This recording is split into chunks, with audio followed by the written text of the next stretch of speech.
Sveiki mokymų dalyviai susirinkę į mūsų pirmąją pamoką, bet prieš neriant dar į pirmosios pamokos temą, noriu priminti, kad turėjote ir nulinę temą, kur susipažinote su veidotyros sąvoka, su veidotyros ištakomis ir kaip apskritai yra skirstoma veidotyra, nes tai nėra vienas ir neginčiamas įrankis, jis gimė skirtingais keliais ir dabar mes turime tikrai ne vieną mokyklą, kuri apie tai kalba.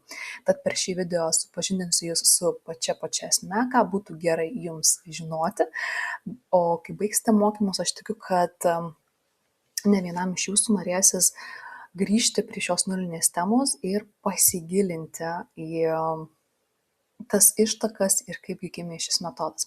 Tai dabar labai svarbu atsiminti tai, kad yra ir rytų veidotyra, ir vakarų veidotyra.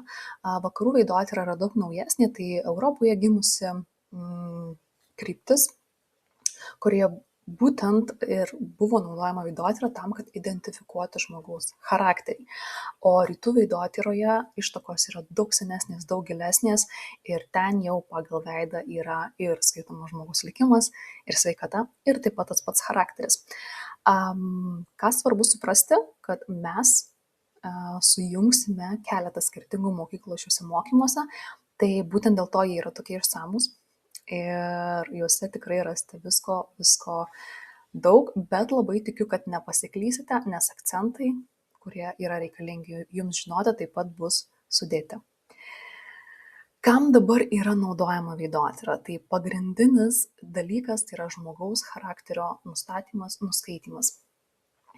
Tiek kalbant su žmogumi vienas ant vieno, tai yra kaip savęs pažinimo metodika ar ne, tiek naudojama veidotyra yra ir pavyzdžiui personalo atrankose, tik garsiai galbūt apie tai nesakoma, bet iš esmės tai yra pagrindinis dalykas žmogaus charakterio identifikavimas. Mes taipogi tai akcentuosime, bet turėsime ir tą platesnę rytų veidotyros atšaką, kur pasigilinsime ir į žmogaus amžiaus periodus, į tą sėkmę, kuris lypi veide ir į sveikatos aspektus. Tai tikiu, kad jūs turite savoje misiją, kam jūs naudosite veidotyrą, galbūt tik smalsumui tenkinti, galbūt kaip priemonę padėti kitiems, galbūt ir keisis, jeigu jie mokymų ar ne, bet esmė, kad ta misija turi būti graži ar ne ir su tam tikrų tikslų. Taip pat nulinėje temoje buvo išskirtos taisyklės, kurios jau yra orientuotos į pačius mokymus. Ką svarbu žinoti jums prieš pradedant mokytis, tai irgi akcentuoju tai, kas yra svarbiausia. Tai visų pirma, mes mokinsimės po vieną veido bruožą, tai reikėtų nesuabsoliutinti to vieno veido bruožo. Tai jeigu žmogus turi ilgą kaklą, mes negalime iš karto 100% teikti jam tų savybių, kurios aprašytos, kadangi gali būti ir atsveriančių savybių, kurių mes dar nežinosime, sužinosime eigoje ar ne. Taip pat nėra nei gerų, nei blogų veido bruožų, nes kiekvienas veido bruožas keliauja tiek su pliusinė, tiek su minusinė charakteristika ir tą jūs pamatysite eigoje. Taip pat reikėtų atsikratyti stereotipų, o stereotipai dažnai būna tokie, kad rudos akys tai melagis ir dar įvairiausių ar ne, kurių turime ir kiekvienas savo susigalvoja, nes ten galbūt keli žmonės su panašiais veido bruožais jūs apgavo, jums pamelavo ir jūs tai susiejote su blogo žmogaus savybėmis, ar ne? Tai reikėtų truputėlį atsiriboti nuo stereotipų, nuo savo turėtų patirčių ir į veidą žiūrėti visiškai naujai. Nes ką pastebiu, tai mokiniai dažnai pamiršta veidotyros principus, ar ne, ir vertina žmogų, man taip atrodo. Tai šitą mes turime atmesti visiškai, ar ne, tarytum atsisėsti, pasižiūrėti į veidą ir įvertinti iš veidotyros perspektyvos. Taip pat mes nematuosime veido centimetrais, viską vertinsime savo akimi, dėl to bus sunku tam tikrais atvejais, ar ne, bet tam yra reikalinga praktika ir kuo daugiau praktikuositės, kuo daugiau veidų skirtingų pamatysite, tuo bus lengviau įvertinti bruožus, kuriuos matote, ar ne. Ir kuo ryškesnis veido bruožas, tuo ir ryškesnės žmogui priskiriamos atitinkamos savybės. Tai jeigu pas žmogų nėra kažkokio ryškaus labai bruožo, aspekto, kurį mokinsimės, nesijaudinkite, jis tikrai turi kažką ryškaus ir eigoje, kiekvienoje temoje tikrai atrasime, ką turi konkrečiai jis. Ir truputėlį atsipalaiduokite veidotyros mokantis, tai priimkite kaip žaidimą dalinai, bet su didelė atsakomybė, ar ne, kad tai yra didelis ir galingos žinios, ar ne, tai atmeskite tą sausą mokymąsi, o mėgaukitės procesu, praktikuokite, stebėkite veidus, ar ne, ir stebėkite kartu žmonių elgseną. Ir praktika yra raktas į veidotyrą. Tai ta teorija, jinai yra, ją turite rašytinę, ją turėsite ir įgarsintą esminius aspektus, ar ne, tai ji yra svarbi, bet jeigu jūs net pažinsite, koks yra veido bruožas, jums bus nesvarbu, ką jis reiškia. Tiesiog. Tai praktikai reikės skirti daug laiko, jeigu norite tikrai įvaldyti šį metodą, o teorija įsidėmės su laiku. Tai ką, keliaujame prie pirmosios temos ir dar trumpai noriu įžangą tokią į tai, kaip bus pateiktos temos jums, ar ne, tai rasite po pavadinimu video nuorodą, kurią jau jūs atsidarėte ar ne, ir klausote manęs, ir paskui bus išvardintos tos temos potemės ir jos bus pažymėtos. Žalia, raudona arba geltona, tai žaliai pažymėta potemė yra itin svarbi, tai tas veido bruožas, kuris yra aprašomas, yra tikrai svarbus, jį reikia įsidėmėti, nes jis daro didelį įtaką. Raudonai pažymėtas yra kiek mažiau svarbus. Jeigu jums per daug informacijos, tiesiog prie raudono aspekto galite grįžti vėliau, arba tiesiog perskaityti, bet per daug į tai nesigilinti. Tai va, jums toks truputėlį filtravimas, kiek jūs esate pasiryžę mokytis, kiek jūs pasiryžę įdėti į savo galvą tos naujos informacijos ir kiek stipriai paveža, ar ne, jūsų smegenys tos naujos informacijos. Nieko tikrai blogo nėra, jeigu sunku bus viską įsidėmėti, nes ši informacija mano sukaupta yra tikrai per ne vienerius metus, tai turėkite tai omenyje. Tai kągi, keliaujame prie kaklo, pati pirma tema yra ganėtinai trumpa, glausta, tai pradėsime mokytis tokiu lengvesniu žingsniu ir žvilgsniu, jo, nes nereikės galbūt tik daug laužyti savo regėjimo lauko. Tai kaklas yra mūsų veido pagrindas ir tai yra be galo svarbi dalis veidotyroje. Mes vertinsime kaklo ir ilgį ir kaklo storį. Tai kaklo ilgis, jis yra atsakingas už tai, kaip žmogus reaguoja į besikeičiančią aplinką. Trumpas kaklas ir ilgas kaklas yra dvi mūsų tokios charakteristikos. Neišskirsime, ką reiškia vidutinis kaklas. Vidutinis dar išskirsime, bet jau ties kitais bruožais, vidutiniai veido bruožai tarytum išnyks ir mes visą dėmesį skirsime maksimaliems parametrams. Tai yra trumpas kaklas ir ilgas kaklas šiuo būtent atveju. Matavimo diapazonas yra nuo krūtinės, nuo raktikaulio šio kauliuko iki pat galvos. Jeigu sunku taip net suprasti, kaip čia matuoti tiksliai, tai vėlgi toks kaip orientyras gali būti, kiek aukštai yra žmogaus krūtinės ląsta, ar ne, kaip aukštai šita vieta yra lyginant su galva. Tai jeigu atstumas yra labai mažas nuo krūtinės ląstos iki galvos, tai reiškia, kaklas yra trumpas ir atvirkščiai. Vizualiai ganėtinai lengvai pastebima, ar žmogaus kaklas ilgas ar trumpas, tai čia dažnai nėra kažkokių sunkumų tą padaryti. O kalbant apie charakteristiką, tai ilgas kaklas rodo žmogaus aktyvumą, judrumą, dinamiką ir smalsumą. Tokie žmonės labai lengvai pasineria į naujas veiklas, nes jiems įdomios yra naujovės, visos naujovės, tai ir technologijos, ir naujas maistas paragavimui, ir nauji žmonės, jie labai gerai adaptuojasi prie naujovių ir panašiai, tai jie tokie aktyvūs, smalsūs be galo. O iš minusinės pusės ilgas kaklas yra tas, kuris nenusėdi vienoje vietoje, kuris gali nepabaigti darbų iki galo, nes jam tiesiog pasidarė nebeįdomu.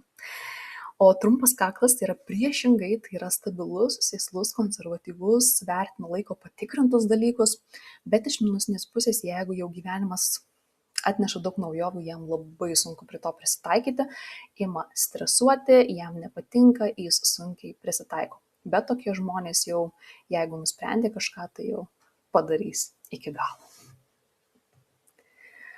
Charakteristikos tikrai bus plačios mokymų faile, kurį turite ir pliusinė, ir minusinė charakteristika, ir vaikystės aspektai, ir profesijos, kai kur bus įvardintos profesijos, kokios tiktų, kai kur aspektai, kokie tiktų, ar ne, būtent šiai charakteristikai. Tiesiog, kad pajaustumėte, apie ką yra būtent tas bruožas. Nebūtina tikrai visko įsidėmėti, tiesiog perskaitykite, pajauskite, apie ką tai. Dar šiaip labai rekomenduočiau rašyti, turėti kažkokį sąsiuvinį, kur užsirašysite ilgas kaklas, lygu ar rodikliai, ar ne, ir apie ką jums yra šis bruožas, kaip jūs 1, 2, 3 žodžiais sukonkretintumėte, apie ką yra šitas bruožas. Rašymas labai padeda įsiminti, plus savo žodžiais, kai tai parašysite, jums bus tikrai daug lengviau tai įsiminti. Toliau keliaukime prie kaklo storio. Kaip jį įvertinti, mes įvertiname pagal individualaus žmogaus veidą, ar ne, tai vertinsime pagal jo veido plotį. Ir aš mėgstu sakyti taip, ar kaklas išlaiko galvą lengvai. Jeigu atrodo, kad galva per didelė kaklui, tai kaklas yra plonas. Jeigu kaip ir niekas nekrenta į akis, reiškia viskas yra gerai tuo klausimu ir kaklas yra pakankamai storas. Bet yra ir matavimo toks principas, ar ne, reikia susirasti plačiausią veido vietą žandikaulio srityje ir tarytum vesti žemyn liniją link pečių ir žiūrėti, koks atstumas yra nuo kaklo iki tos plačiausios linijos veide. Kaklo storis atsakingas už tai, kaip žmogui yra lengvai atstovėti save, atstovėti savo stipriausias savybės, tai rodo jo komforto zonos dydį.